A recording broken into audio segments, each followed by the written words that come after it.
आज हम सबसे पहले आपको कोरोना वायरस के नए रूप से मिलवाएंगे। अब कोरोना वायरस पूरी दुनिया में अपने नए वेरिएंट यानी अपने नए रूप में फैल रहा है और उस नए रूप का नाम है ओमिक्रॉन। यह वायरस पहली बार साउथ अफ्रीका में मिला है और तेजी से पूरी दुनिया में फैल रहा है और अब तक इसकी एंट्री 16 देशों में हो चुकी है। आपने भी अब तक इसका नाम सुन लिया होगा और आपके भी आसपास आपके परिवार में इसके बारे में चर्चा शुरू हो चुकी होगी। डॉक्टरों का कहना यह है कि यह कोरोना वायरस के पिछले वेरिएंट यानी डेल्टा से 7 गुना ज्यादा घातक है और यह कई गुना ज्यादा तेजी से फैलता है। अभी तक आप डेल्टा को भूले नहीं होंगे, इसलिए आज हम आपको ओमिक्रॉन से सावधान रहने के तरीके बताएंगे। इस बीच भारत ने हाई रिस्क देशों की एक सूची तैयार की है जहां से आने वाले यात्रियों पर सख्त नियम लागू होंगे और अगर आप ओमिक्रॉन से बचना चाहते हैं, इसके बारे में और ज्यादा जानकारी चाहते हैं, तो आपको आज का ये डीएनए बहुत ध्यान से देखना चाहिए। हो सकता है आपके काम आए, आपको आगे चलकर इसका फायदा हो। एक ताजा अध्ययन के मुताबिक कोरोना का डेल्टा वेरिएंट जितनी तेजी से 100 दिन में फैला था, यानी जितना 100 दिनों में वो फैला था, उतना ये नया वेरिएंट सिर्फ 15 दिनों में फैल चुका है और इस वेरिएंट में अब तक 32 म्यूटेशंस हो चुके हैं। जब कोई वायरस बहुत तेजी से म्यूटेट होता है यानी अपना रूप तेजी से बदलता है तो उससे लड़ना बहुत मुश्किल हो जाता है। आप इस बात को इस तस्वीर से समझ सकते हैं। यह कोरोना वायरस के नए वेरिएंट की पहली तस्वीर है जिसे इटली की स्टेट यूनिवर्सिटी ऑफ मिलान द्वारा प्रकाशित किया गया है। इसमें जो लाल रंग के निशान आप देख रहे हैं वो ये बताते हैं कि इस वायरस में कहां म्यूटेशन हुआ है और जो ग्रे एरिया आप देख रहे हैं वो ये बता रहा है कि किस जगह इस वेरिएंट ने रूप नहीं बदला है। किसी भी वायरस में म्यूटेशन की प्रक्रिया बहुत सामान्य मानी जाती है, लेकिन इस वेरिएंट में म्यूटेशन असामान्य तरीके से हुआ है जिसकी वजह से पूरी दुनिया चिंता में है। यानी इसका म्यूटेशन जो है वो बहुत तेज है और बहुत ज्यादा है। अब तक कुल 16 देशों में यह वायरस पहुंच चुका है। पूरी दुनिया में 16 देशों में जा चुका है और इनमें अफ्रीकी देश हैं, यूरोप के देश हैं, इसके अलावा ऑस्ट्रेलिया, कनाडा, इजराइल और हांगकांग में भी इस वेरिएंट से लोग पॉजिटिव हुए हैं, यानी ये वेरिएंट वहां पहुंच चुका है। पूरी दुनिया के नक्शे पर आप देख सकते हैं इसके फुटप्रिंट्स और आपको याद होगा पिछले साल कोरोना वायरस की जब शुरुआत हुई थी तो वो भी ऐसे ही पहले एक देश से यानी चीन से कुछ देशों में फैला और धीरे धीरे पूरी दुनिया में फैल गया। और इस वेरिएंट के बारे में कहा जा रहा है कि यह पुराने वेरिएंट से भी कई गुना ज्यादा तेजी से फैल रहा है, इसलिए जितना समय पुराने वेरिएंट ने लगाया था ये उससे कहीं कम लगाएगा। भारत में कुछ लोगों को संदिग्ध मानते हुए उनकी जांच भी इस समय की जा रही है, लेकिन केंद्र सरकार ने अब तक इस वेरिएंट के एक भी मामले की पुष्टि नहीं की है। हालांकि कुछ मामले ऐसे हुए हैं जो बाहर से आए हैं, विदेश से, और साउथ अफ्रीका से भी कुछ यात्री ऐसे हमारे देश में आए हैं जो बाद में पॉजिटिव पाए गए और अब इस बात की जांच हो रही है कि ये कौन सा वेरिएंट उनके शरीर में मिला है। किसी भी वायरस में बदलाव होते रहते हैं, ये एक प्राकृतिक प्रक्रिया होती है। और मान लीजिए जैसे कोरोना वायरस किसी एक गेंद की तरह गोल आकार का है और इस पर जो ये कांटे आपको दिखाई दे रहे हैं उन्हें हम स्पाइक्स कहते हैं, जिनमें जेनेटिक मटेरियल होता है। जेनेटिक मटेरियल का मतलब यह है कि उस वायरस का डीएनए या आरएनए क्या है। कोरोना वायरस का जेनेटिक मटेरियल आरएनए है। आपको ये सब कुछ बहुत जटिल लग रहा होगा, आपको लग रहा होगा कि शायद आप स्कूल में वापस अपनी बायोलॉजी की क्लास में पहुंच गए हैं, इसलिए इसे आप इस तरह से समझिए कि आरएनए इस वायरस के घर का एड्रेस है। अब समस्या यह है कि इस वायरस के घर का पता लगातार बदलता रहता है, ये अपना ठिकाना बदलता रहता है, यानी वायरस में लगातार बदलाव हो रहे हैं, इसका घर बदल रहा है, इसका रूप बदल रहा है और इसी को हम म्यूटेशन कहते हैं। वायरस जब अपने घर का पता लगातार बदलता है यानी म्यूटेट होता है तो वो कई बार नए स्ट्रेन का रूप ले लेता है और अपनी एक अलग पहचान बना लेता है। इसे हम नया वेरिएंट या नया स्ट्रेन कहते हैं और ओमिक्रॉन भी इन्हीं में से एक है। पिछले एक वर्ष में वर्ल्ड हेल्थ ऑर्गेनाइजेशन कोरोना के 5 वेरिएंट्स को वेरिएंट ऑफ कंसर्न की सूची में रख चुका है। इनमें डेल्टा वेरिएंट भी था जिसकी वजह से भारत में कोरोना की दूसरी लहर आई थी और आप में से बहुत सारे लोग ऐसे होंगे जो उस दूसरी लहर को शायद भूल नहीं पाए होंगे अब तक। इस लहर में लगभग 2.5 से 3 लाख लोगों की मौत हुई थी अब सोचिए, डेल्टा वेरिएंट जब इतनी तबाही लाया था तो यह नया वेरिएंट कितना खतरनाक साबित हो सकता है। वैसे अब तक दुनिया को इस नए वेरिएंट के बारे में ज्यादा जानकारी नहीं है, इसलिए आपको लगातार सतर्क रहना होगा, क्योंकि हर रोज नई नई जानकारी इसके बारे में आ रही है और इस समय तक की जो लेटेस्ट जानकारी है सब जगह उपलब्ध जो है उसे इकट्ठा करके हम आज आपके सामने लाए हैं। वैज्ञानिकों को तो यह पता है कि यह वेरिएंट ज्यादा से ज्यादा लोगों को संक्रमित कर सकता है, लेकिन उन्हें यह नहीं पता कि इससे संक्रमित होने के बाद कितने मरीजों को अस्पताल में भर्ती होने की जरूरत पड़ेगी या पड़ती है। इसकी जानकारी तभी हो सकती है जब सभी देशों में वायरस की लगातार जीनोम सीक्वेंसिंग की जाए। मान लीजिए कि किसी देश में एक दिन में कोरोना के 100 नए केसेस मिले। अगर इन सब की जीनोम सीक्वेंसिंग नहीं हुई तो यह पता ही नहीं चल पाएगा कि उस देश में लोग नए वेरिएंट से संक्रमित हुए भी हैं या पुराने से संक्रमित हुए हैं और यह वायरस कितना खतरनाक है। उदाहरण के लिए भारत में कोरोना के 1% मामलों की भी जीनोम सीक्वेंसिंग नहीं हो रही है, जिससे यह पता लगाया जा सके कि हमारे देश में यह वेरिएंट पहुंचा भी है या नहीं और यह कितना खतरनाक है। हालांकि कुछ लोगों को संदिग्ध मानते हुए उनके सैंपल्स की जांच जरूर इस समय की जा रही है। इसके अलावा भारत सरकार ने इस नए खतरे को देखते हुए कई देशों को हाई रिस्क देशों की सूची में अब रख दिया है। मतलब इन देशों से जो यात्री अब भारत आएंगे उन्हें कड़ी निगरानी में रखा जाएगा और उनके लिए कोरोना प्रोटोकॉल भी बहुत सख्त हो जाएंगे। ये देश आप इस नक्शे पर देख सकते हैं। अगर आप इन देशों में जाने के बारे में सोच रहे हैं या इन देशों से लोग भारत में आने के बारे में सोच रहे हैं तो अब उन्हें दोबारा से सोच लेना चाहिए। इन देशों में ब्रिटेन है, यूरोप के सभी 44 देश हैं, अफ्रीकी देश हैं, चीन है, हांगकांग है, इजराइल है, सिंगापुर, मॉरिशस, न्यूजीलैंड और यहां तक कि बांग्लादेश को भी इस सूची में रखा गया है। इन तमाम देशों से भारत आने वाले यात्रियों के लिए भारत सरकार ने अब नई गाइडलाइंस बनाई हैं जो 1 दिसंबर से लागू हो जाएंगी। इसके तहत विदेशी यात्रियों को भारत में अनिवार्य रूप से खुद के ही खर्च पर अब कोरोना वायरस का RT-PCR टेस्ट कराना होगा और जांच रिपोर्ट आने तक उन्हें एयरपोर्ट पर ही रुकना होगा। यह बहुत महत्वपूर्ण जानकारी है।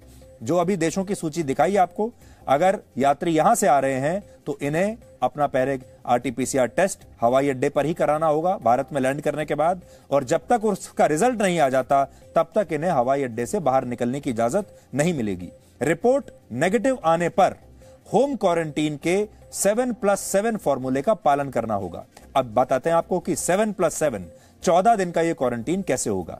इसमें एयरपोर्ट पर हुए टेस्ट की रिपोर्ट नेगेटिव आने के बाद 7 दिनों के लिए होम क्वारंटीन में रहना होगा। 8वें दिन फिर से कोरोना का RT-PCR टेस्ट कराना होगा और अगर जांच रिपोर्ट इस बार भी नेगेटिव आती है तब भी 7 दिन का होम क्वारंटीन दोबारा से करना अनिवार्य होगा, यानी 7 दिन पहले और 7 दिन बाद। और 14 दिन के इस क्वारंटीन के बिल्कुल बीच में 7 दिन के बाद आपको एक टेस्ट लेना होगा, RT-PCR टेस्ट। इस हिसाब से नेगेटिव रहने पर भी होम क्वारंटीन 14 दिन का ही रहेगा। अगर एयरपोर्ट पहुंचने पर किसी यात्री की RT-PCR रिपोर्ट पॉजिटिव आती है तो उसके सैंपल्स को जीनोम सीक्वेंसिंग के लिए भेजा जाएगा ताकि यह पता चल सके कि वो व्यक्ति कोरोना के कौन से वेरिएंट से संक्रमित है, नए वेरिएंट से संक्रमित है या नहीं।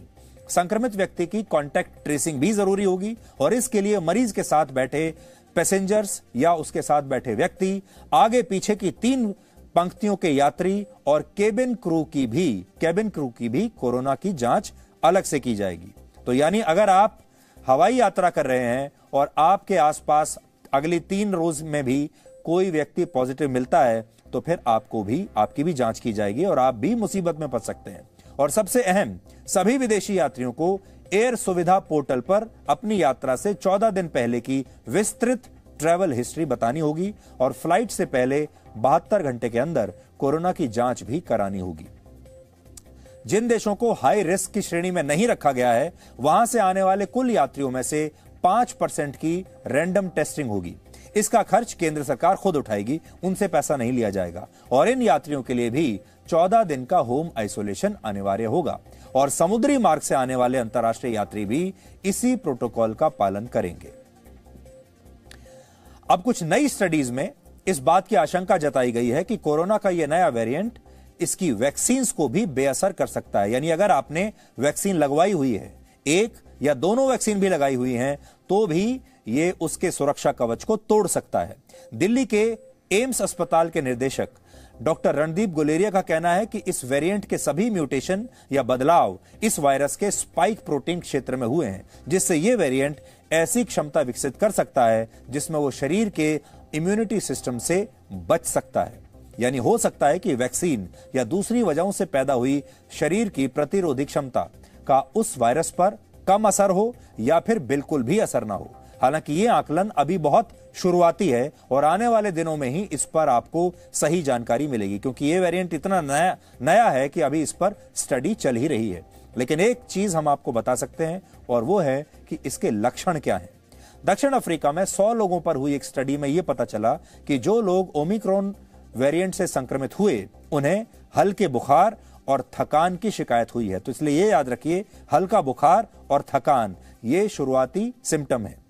डेल्टा वेरिएंट में लोगों की सूंघने की क्षमता चली जाती थी और उन्हें खाने का स्वाद भी नहीं आता था, लेकिन इस वेरिएंट में ऐसे लक्षण अब तक नहीं देखे गए हैं और दक्षिण अफ्रीका की सरकार ने यह दावा किया है कि यह वेरिएंट संक्रामक जरूर है, तेजी से फैलता भी है, लेकिन यह ज्यादा खतरनाक नहीं है। इस पर अमेरिका के chief medical advisor Anthony Fauci ने क्या कहा है, आपको यह सबसे पहले हम सुनवाते हैं। This is a clarion call as far as I'm concerned of saying, let's put aside all of these differences that we have and say, if you're not vaccinated, get vaccinated. If you're fully vaccinated, get boosted and get the children vaccinated also. The profile of the mutation strongly suggests that it's going to have an advantage in transmissibility and that it might evade immune protection that you would get, for example, from a monoclonal antibody or from the convalescent serum after a person's been infected, and possibly even against some of the vaccine-induced antibodies. So it's not necessarily that that's going to happen, but it's a strong indication that we really need to be prepared for that. तो इस नए variant के लिए अब आपको बहुत सावधान रहना होगा। इस वेरिएंट का चीन के साथ भी एक रिश्ता है, एक कनेक्शन है। वर्ल्ड हेल्थ ऑर्गेनाइजेशन कोरोना के नए वेरिएंट्स को ग्रीक अल्फाबेट के लेटर्स के मुताबिक नाम देता है। ओमिक्रॉन ग्रीक अल्फाबेट का 15वां लेटर है। इस वेरिएंट के मिलने से पहले WHO इसके 12 लेटर्स का इस्तेमाल कर चुका था और इस हिसाब से उसे नए वेरिएंट को ग्रीक अल्फाबेट के 13वें लेटर का नाम देना था और यह 13वां लेटर था NU, यानी न्यू या नू कह लीजिए। नू होना चाहिए वैसे इसका नाम, लेकिन बहुत सारे लोग इसे न्यू करके भी पढ़ सकते हैं और बुला सकते हैं क्योंकि यह शब्द ऐसा है NU। WHO को लगा कि अगर इस वेरिएंट को यह नाम दिया गया तो इससे कंफ्यूजन पैदा होगी और लोग इस वेरिएंट के नाम को नू की जगह शायद न्यू समझ लेंगे, इसलिए इस अक्षर को छोड़ दिया गया। अब ऐसा होने पर उसे इस वेरिएंट का नाम ग्रीक अल्फाबेट के 14वें अक्षर पर रखना था, लेकिन उसने ऐसा करने से भी मना कर दिया। जानते हैं क्यों? इसलिए क्योंकि जो 14वां अक्षर था वो था शी, जो आपके स्क्रीन पर आ रहा है XI।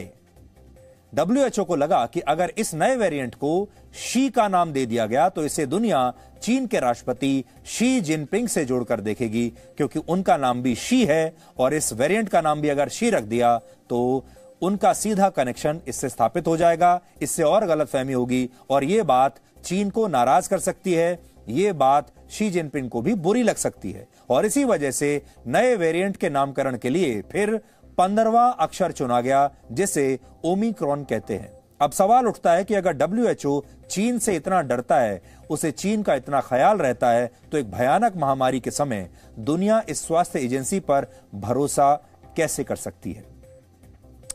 WHO के डबल स्टैंडर्ड्स को आप एक और उदाहरण से समझ सकते हैं। WHO की तरफ से अब तक जिन वेरिएंट्स को वेरिएंट ऑफ कंसर्न की सूची में रखा गया वो सभी चीन में नहीं मिले हैं।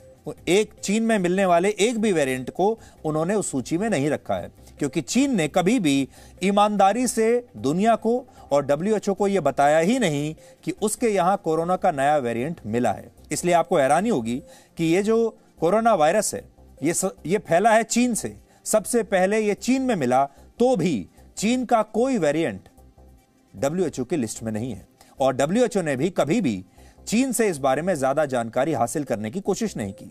पिछले साल जब अल्फा वेरिएंट ब्रिटेन में मिला था तो ब्रिटेन ने बड़ी ईमानदारी से पूरी दुनिया को इसके बारे में बताया, डब्ल्यूएचओ को सूचित किया कि हमारे यहां एक नया वेरिएंट मिला है, हम आपको उसके बारे में बताना चाहते हैं। और ऐसी ही ईमानदारी भारत ने भी दिखाई जब भारत में डेल्टा वेरिएंट की पहचान हुई थी और दक्षिण अफ्रीका की सरकार ने भी इस सच को स्वीकार करते हुए बड़ी ईमानदारी से दुनिया को तुरंत बता दिया कि ओमिक्रॉन का मामला उनके देश में मिला है।